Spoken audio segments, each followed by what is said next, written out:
La formation d'isolation thermique fait partie donc de tout ce qui est rénovation du bâtiment. Pour la réglementation thermique, tous les bâtiments anciens vont être rénovés et les bâtiments, les constructions neuves également. Donc on parle de plus de 200 000 bâtiments à isoler. Donc il y aura du travail et le travail à réaliser s'appuie sur des compétences réelles.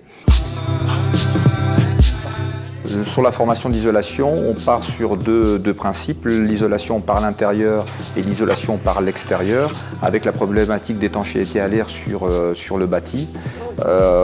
Deux phases de formation, la première pour les salariés d'entreprise, partant de leur expérience et de leur vécu d'entreprise pour apporter un complément de formation afin de les amener à la qualification, mais également pour les nouveaux entrants dans le métier en fonction des besoins de recrutement des entreprises, de voir l'ensemble de la filière de formation avec un parcours alterné pouvant permettre d'atteindre le même niveau de qualification.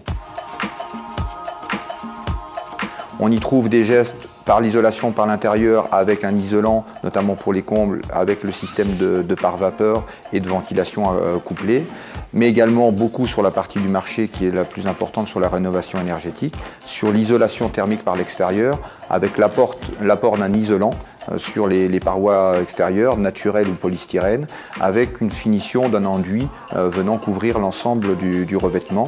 Associé à cette pratique, la problématique de la prévention des risques par le montage des montages d'échafaudage et le travail en hauteur.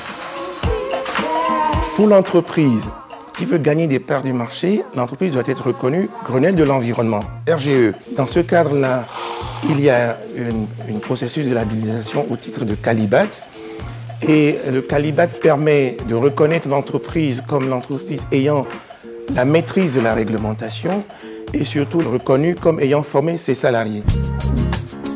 Cette formation est reconnue Grenelle de l'environnement tout simplement pour limiter les gaz à effet de serre et surtout à sensibiliser les maîtres d'ouvrage et les différents acteurs de la construction à utiliser des matériaux respectueux de l'environnement.